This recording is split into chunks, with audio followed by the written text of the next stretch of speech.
Hey guys, what's up? I hate my voice when I do these kind of things, so I'm not going to talk very much. Here's what the exhaust sounds like in the back.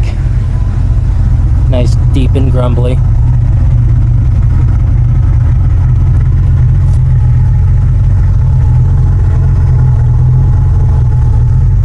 But when I go around to the front, I've got like a diesel-y, clicky engine noise coming from the manifold gasket, I think.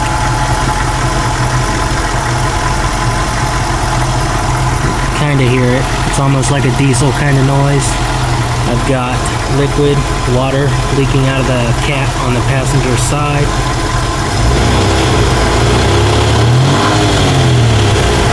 And I can kind of hear it during the rev. I don't know if you guys could or not. Probably not. Ow, that's hot. So yeah, that's what I'm dealing with.